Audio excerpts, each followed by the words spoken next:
Querido irmão, querida irmã, filhos amados de Deus, estamos nós aqui juntos mais uma vez para comunicar a palavra bendita do Senhor. Hoje nossa mensagem vai ser baseada no texto de Marcos 5, de 25 a 34, que é o texto básico, e usaremos outros também. Antes da mensagem, eu quero orar com você. Vamos orar, Deus. Querido Deus e Pai, obrigada pela nossa vida, pela paz, pela saúde, pela alegria. Obrigada pelo sustento, pelos livramentos, por toda a bondade do Senhor. Eu agradeço, Senhor, por esta vida que me ouve, por toda a obra do Senhor na vida dela. Eu agradeço porque o Senhor resgatou esta vida tem o temor de Ti, tem fé em Ti, esta vida te serve e eu desejo que o rosto do Senhor continue a resplandecer sobre a vida desta pessoa e sua família. E que a palavra de hoje possa encontrar esse coração aberto para receber. E que haja um ensinamento e haja um aprendizado grandioso que edifica a vida de cada um. Pai, e novamente eu peço, leva-nos a uma intimidade maior com o Senhor e com os teus propósitos. Nós queremos ter uma unidade de propósito com Deus, queremos caminhar na mesma direção que o Senhor. Fazer as mesmas coisas, pensar as mesmas coisas. Deus, que assim seja para o louvor de tua glória, no nome de Jesus. Amém.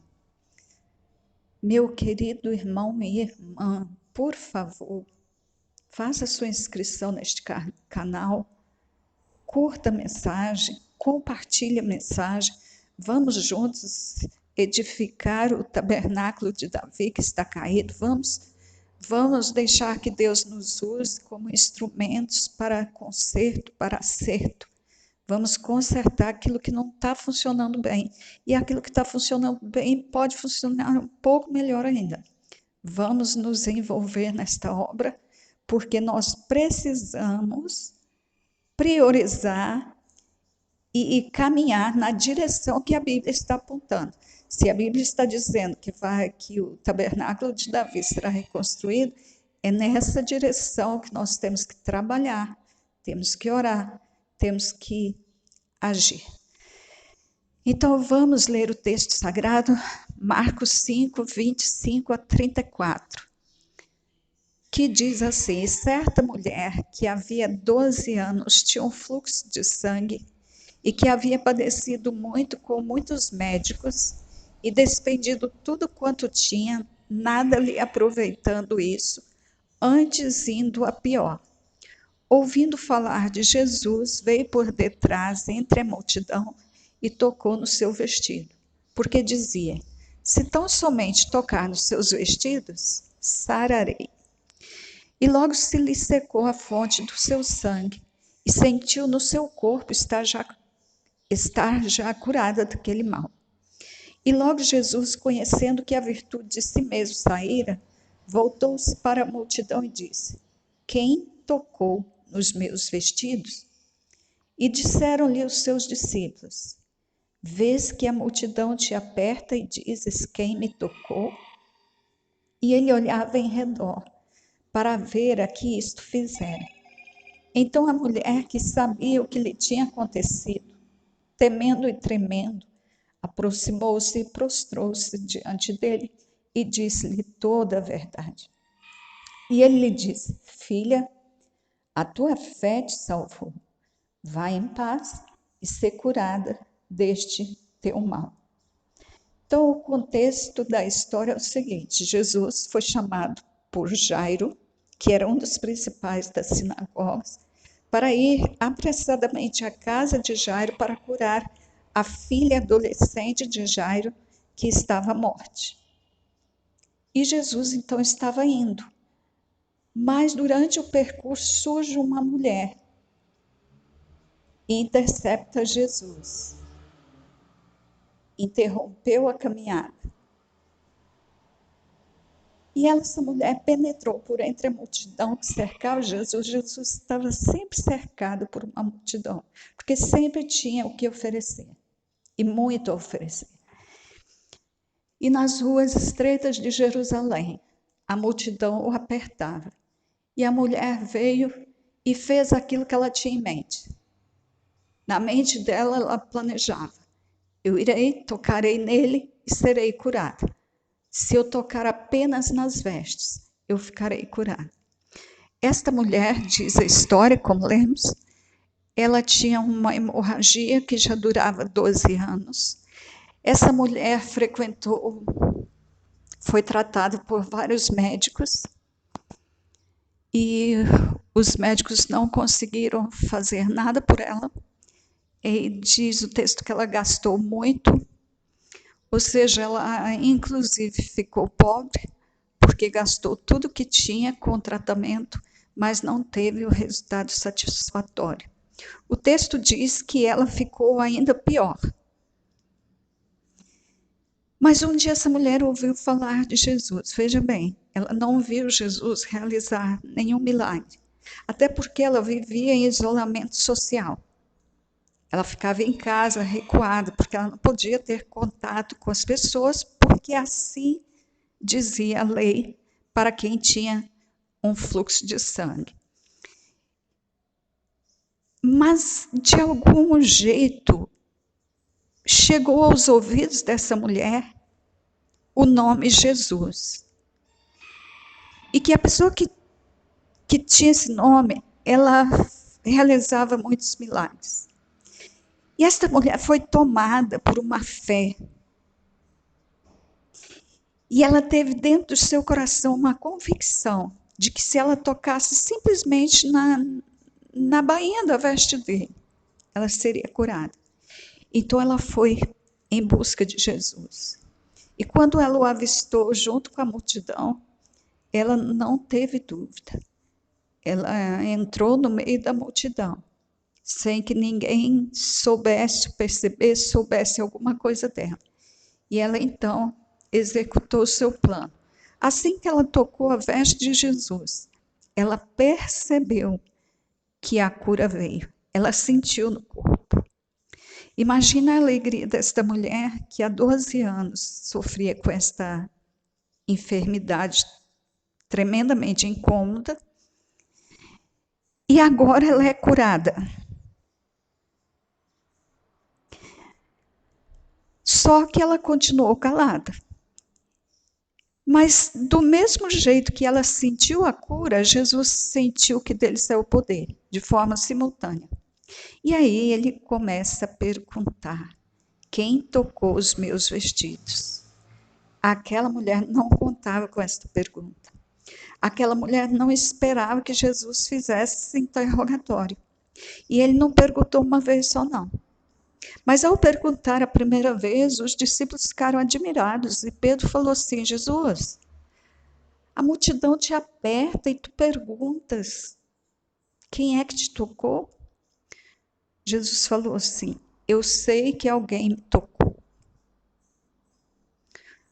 Ou seja, aquela mulher tocou nele de um jeito diferente. Ela tinha uma fé diferente, ela tinha uma convicção diferente. E ele sentiu também algo diferente quando ela tocou. Não era o toque da multidão que o apertava. E ele então continuou a perguntar: quem é que me tocou? E a mulher que experimentou por alguns segundos uma alegria muito grande, agora ela estava sentindo aflição, porque parece que a alegria se transformou em tristeza. Diante daquela pergunta, a mulher foi se sentindo acuada cada vez mais. E chegou uma hora que ela não conseguiu conter e ela prostrou-se diante dele e disse tudo o que tinha acontecido. Ela revelou o que tinha, e Lucas nos lembra que ela revelou também o que Deus fez por ela. Então o nome do Senhor foi glorificado ali. Mas ela manifestou toda a verdade. Ela disse: eu tenho esse problema, E eu ouvi falar de Jesus, eu acreditei que podia ser curada se tocasse simplesmente na orla do manto dele. E eu então vim e toquei. Por que esta mulher tocou em Jesus de forma escondida? No texto fica claro que ela veio por trás de Jesus, tocou, ela não chegou de frente para não ser vista. Ela tocou escondido porque ela não podia fazer aquilo. Aquela mulher não deveria ter nem saído de casa. A lei obrigava aquela mulher e pessoas na situação dela a ficarem em casa. A mulher, no seu período menstrual, precisava de isolamento social, porque ela era considerada imunda no período menstrual. E tudo que ela tocasse ficava imundo. E quem tinha um fluxo continuado, como o caso dessa mulher aqui, também precisava ficar em casa durante todo o tempo dessa hemorragia. É assim que diz a lei, e é o que nós vamos conferir agora no livro de Levítico, no capítulo 15, verso 25, 26, 27 e 31. Diz assim: também a mulher, quando manar o fluxo do seu sangue por muitos dias, fora do tempo da sua separação, isso porque na sua menstruação ela tinha que ficar separada, ou quando tiver fluxo de sangue por mais tempo do que sua separação, todos os dias do fluxo da sua imundícia será imunda, como nos dias da sua separação. Toda cama sobre que se deitar todos os dias do seu fluxo, ser-lhe-á como a cama da sua separação. E toda coisa sobre que se assentar será imunda conforme a imundícia da sua separação. E qualquer que a tocar, será imundo. Portanto, lavará os seus vestidos e se banhará com água e será imundo até a tarde. Verso 31. Assim separareis os filhos de Israel das suas imundícias, para que não morram nas suas imundícias, contaminando o meu tabernáculo que está no meio deles. Então a lei era bem clara e foi o próprio Deus que ordenou que assim fosse feito. A mulher, no seu período menstrual, tinha que ficar isolada das pessoas para que ela não contaminasse as pessoas com a sua imundícia. E da mesma forma, pessoa que tivesse uma enfermidade, como esta mulher aqui de Marcos 5. E toda pessoa que tocasse, então, numa mulher durante a sua menstruação, ou quando ela tinha uma hemorragia como doença, precisava lavar as suas vestes, tomar um banho e ficar imundo até a tarde. A tarde aí até o pôr do sol, quando era a viração do dia. Passou para outro dia e a pessoa estava purificada novamente. Então tinha esse rito a ser cumprido. E Deus então disse: faça isso para que os meus filhos, os filhos de Israel, sejam livres das imundícies, para que não morram nas suas imundícies. E também não contaminasse todo mundo, né? Contaminasse o tabernáculo do Senhor que estava no meio do povo. Deus habitava no meio do seu povo.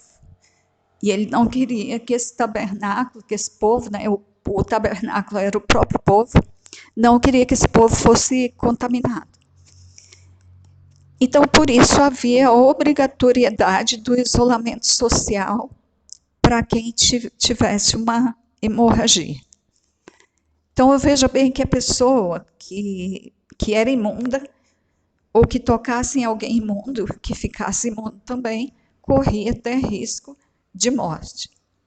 E essa mulher, então, ela quebra protocolo, ela transgride, ela viola a lei, ela desobedece a Deus, e ela vem e toca em várias pessoas ao mesmo tempo. ela nunca poderia ter feito isso.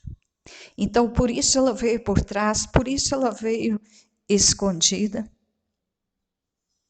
E ela tinha uma fé muito linda, que é a fé de Marcos 11, 22 a 24, que é a fé que já pede na certeza de que recebeu. Portanto, uma fé admirável. Só que ela usou essa fé de forma indevida. Se ela, com a mesma fé, tivesse chegado diante de Jesus, no momento em que Jesus estivesse mais isolado e ela pedisse cura, ele teria dado para ela a cura do mesmo jeito. Mas ela vem e faz uso da fé que tem e não pede o milagre, ela roubou o milagre. Ela não fez como o centurião romano que veio a Jesus e disse que não era digno. Na verdade, mandou alguém pedir cura para o servo dele e falou que não era digno de ir a Jesus, mas pediu humildemente que curasse o servo dele. Então, com ela não foi assim. Ela não pediu, ela tirou, ela tomou a virtude, ela se apropriou do milagre. E por que ela agiu de forma escondida? Porque conhecia a lei.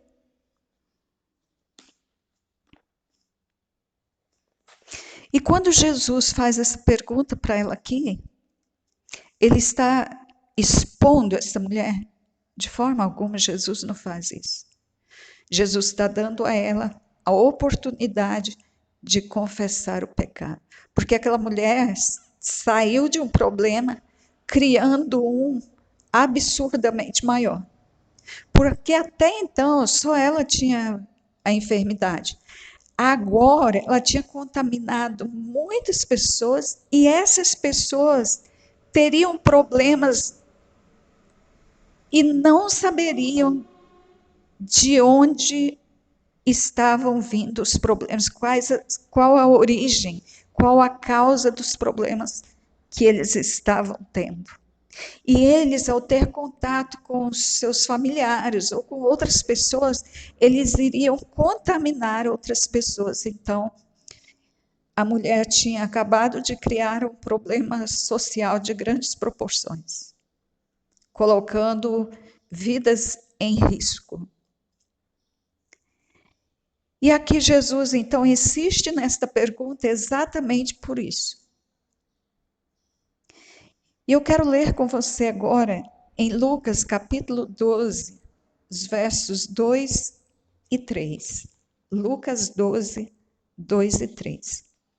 Jesus disse assim: mas nada há encoberto que não haja de ser descoberto, nem oculto que não haja de ser sabido. Porquanto tudo o que em trevas dissestes, à luz será ouvido. E o que falastes ao ouvido no gabinete, sobre os telhados será pregoado. Olha o que diz a palavra bem clara, né? Não tem como esconder nada, tudo será manifesto. E nós estamos, inclusive, para atravessar um período em que muita coisa vai ser manifesta. E grande parte dessas coisas, ou seja, a maioria, vai vir de dentro da igreja, do seio da igreja. Nós vamos ter que nos deparar com estas descobertas, com estes escândalos. Porque nada fica encoberto. Tudo vem à luz. E aquela mulher fez uma coisa para ficar escondida, só entre ela e Deus, no máximo, ninguém mais saber. Mas tal a surpresa dela, quando Jesus começa a perguntar: quem me tocou? Quem me tocou? E aí, como ela viu que não podia escapar, aí ela confessa toda a verdade. E o que isto ensina para nós? Eu não quis focar neste texto o milagre da cura da hemorragia. Eu quero focar o maior milagre. E através desse texto nós temos várias lições. E uma lição é que quando nós buscamos o Senhor com fé, com confiança nele, para fazer algo que é da vontade dele, ele faz mais do que a gente está pedindo. Ele faz muito mais. O maior milagre aqui não foi a cura da hemorragia, foi o perdão de pecados. Outra coisa que a gente aprende aqui é que o Senhor está nos ensinando o seguinte: tudo vai ser descoberto, não tem como ficar alguma coisa oculta. Até mesmo no caso dessa mulher aqui, ninguém viu o que ela fez, ninguém sabia que aquela mulher tinha aquele problema. Não foi filmado, não tinha um áudio, então ninguém ouviu e ninguém viu. E eu quero dizer para você que nesses casos, ainda que uma câmera não filmou, ainda que não foi gravado um áudio a respeito da coisa feita, da coisa ruim feita em oculto, ela será descoberta. Porque a pessoa que fez, ainda que só ela saiba, vai chegar um momento da vida em que, não importa quanto tempo tenha passado, ela vai ver a necessidade de confessar ela mesma. Então, aquilo que ninguém sabia, só quem praticou, a pessoa vai expor o que fez. Por quê? Porque nada fica encoberto. Se esta palavra foi dita, então ela funciona assim. Não tem jeito, não tem como fugir. E a confissão do pecado é uma coisa tão grandiosa que não dá para explicar. Provérbios 28, o verso 1. Não, Provérbios 28, verso 13. Está escrito assim: aquele que confessa as transgressões e as deixa. Não é isso, desculpa. Quem encobre as transgressões nunca prosperará, mas o que confessa e as deixa alcançará misericórdia. Preste atenção. Quem fez alguma coisa escondida e acha que vai ficar por isso mesmo, que conseguiu se safar, não vai prosperar nisso. Não vai, porque isso vai ser descoberto. Não pensa que consegue esconder isso pela vida toda. Se ninguém viu, se ninguém ouviu, a própria pessoa vai entregar. Porque, olha, quem fez viu, quem fez sabe, Deus sabe e o diabo sabe. E quando nós fazemos alguma coisa escondida, alguma coisa errada, nós colocamos nas mãos do diabo munição contra nós. E vez e outra estaremos lembrando do mal feito e sofrendo com culpa ou com acusação. Então a confissão desarma, quebra a aliança feita, quebra a obediência prestada ao inimigo. e da liberdade que vem pelo perdão do Senhor. Então, o Senhor está nos convidando hoje a confessar os pecados que ninguém sabe.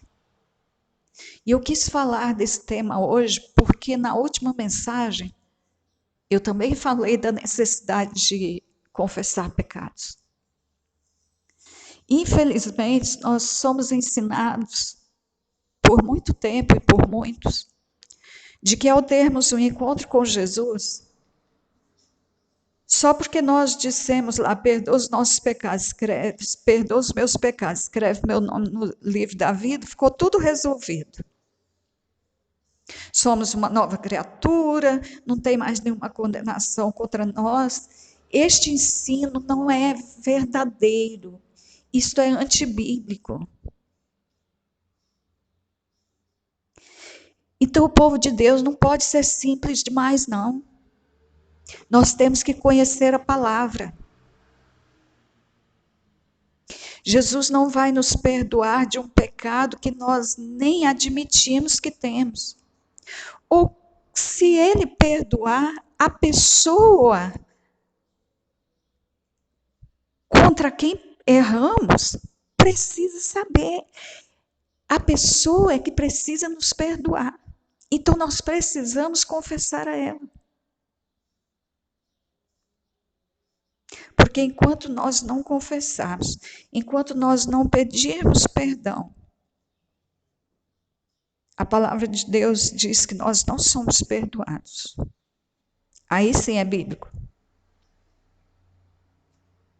Porque se vós não perdoardes aos homens as vossas ofensas, também vosso Pai que está nos céus não vos perdoará as vossas ofensas. Então, se nós não perdoarmos, nós não somos perdoados. E se nós também não pedirmos perdão, nós não seremos perdoados. Então, relacionamento é coisa séria. Relacionamento com Deus e relacionamento com o semelhante. É o assunto mais importante que existe. E nós não podemos falhar nisso. Nós precisamos andar em dia nos nossos relacionamentos. Nós precisamos confessar os pecados. Mas voltando a Provérbios 28, 13. Então, aquele que encobre as transgressões não vai prosperar, isso vai ser descoberto. Mas aquele que confessa e deixa, ou seja, se converte, muda de vida, não pratica mais aquela ação errada, ele alcança misericórdia. A misericórdia do Senhor e a misericórdia da pessoa contra quem errou. Só que esta confissão ela não pode ser feita de qualquer jeito, tem que haver um preparo. É preciso que busque a Deus, você ou eu, temos algo a confessar. Nós precisamos buscar a Deus para nos dizer como fazer, a hora que fazer, e pedir que Deus prepare a pessoa que vai ouvir a surpresa que nós temos que falar para ela. E talvez você precise da orientação do seu líder espiritual para você se preparar melhor para confessar isso. E talvez o líder precise conversar com essa outra pessoa, talvez ele precise participar desse momento de confissão. Para que a coisa não fique ainda pior. Mas é necessário confessar.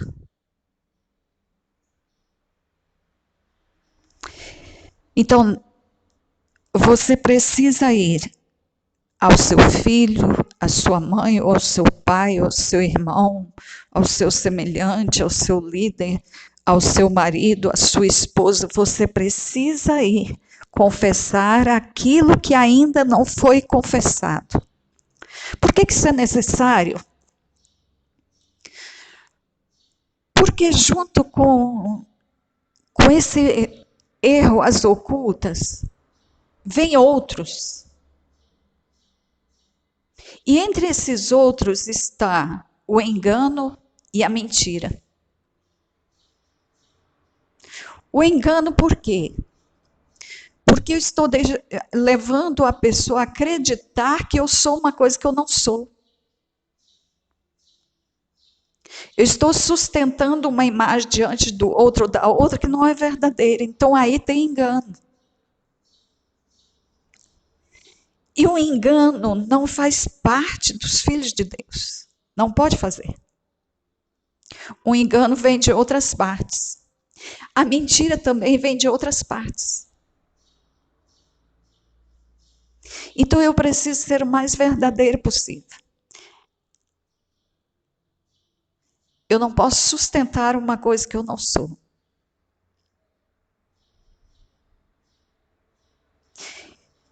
Então, torna-se necessário confessar. Uma coisa que também nós aprendemos errado, isso precisa ser acertado, porque no tabernáculo de Davi isso não vai existir, é que nenhuma condenação há para os que estão em Cristo Jesus.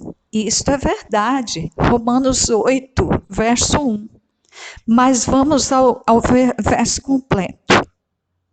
Portanto, nenhuma condenação há para os que estão em Cristo Jesus, os quais não andam segundo a carne, mas segundo o Espírito.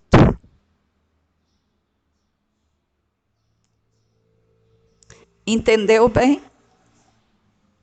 Nenhuma condenação há para os que estão em Cristo Jesus. E quem são os que estão em Cristo Jesus? São os que não andam segundo a carne, mas segundo o Espírito Santo. Eles são guiados pelo Espírito Santo. O Espírito Santo jamais vai guiar alguém ao pecado. Então, quando nós pecamos, nós estávamos na carne. Então, há condenação para nós, porque nós agimos na carne.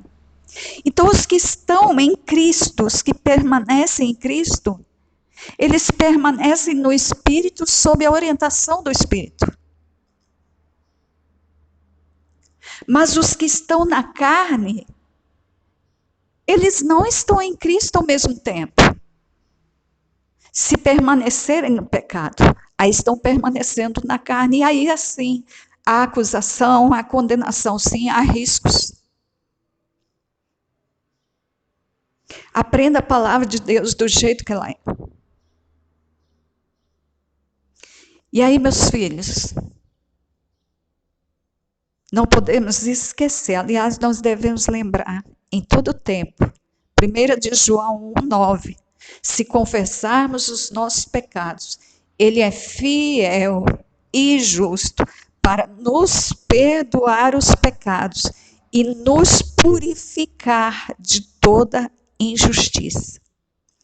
Eu repito que Jesus não veio só perdoar pecado. Jesus veio para tirar. E para tirar o pecado, ou seja, para Ele me purificar de toda injustiça, eu preciso confessar, reconhecer que errei, chegar com humildade e confessar. E outra coisa que é importante na confissão é não ficar se justificando. Ah, me perdoa, porque eu fiz isso, mas eu não tive outro jeito. Foi por causa de fulano, foi por causa disso, foi... Aí não. Isso não é confissão. Isso aí você está relatando que não tem culpa. Se você não tem culpa, não precisa confessar. A confissão é para quando você podia fazer de outro jeito e não fez. A confissão é para quem reconhece que pecou e assume o erro. Ó, eu errei. Mesmo que aconteceu isso ou que fulano fez aquilo, tal, eu poderia ter acertado, mas eu escolhi errar. E eu estou aqui para te pedir perdão porque eu fiz isso, isso, isso. E enquanto você não confessa, você fica na mão do outro. Mas quando você confessa e abandona, você está na mão do Senhor Jesus.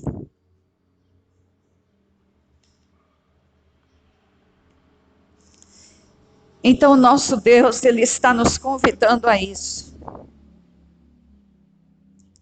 E tem aqueles pecados que não foi que você não cometeu contra uma pessoa ou contra outra. Há pecados que foram entre você e Deus. Esses aí você confessa para Deus. Mas tem algumas coisas que você pode fazer que vai prejudicar o outro ou um grupo de pessoas, mas que talvez você não tenha acesso a isso mais, talvez você não tenha acesso a essa pessoa mais, ou talvez você nem sabe quem é.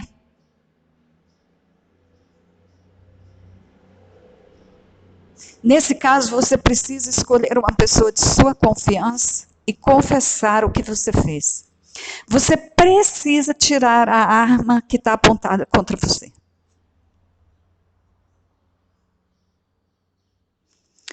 É melhor confessar antes que isso seja descoberto de outra forma. E é melhor confessar do que conviver com algum problema que pode estar sendo gerado de uma raiz que vem desse erro. Há sempre ganho na confissão. Há sempre libertação na confissão. Há sempre cura na confissão.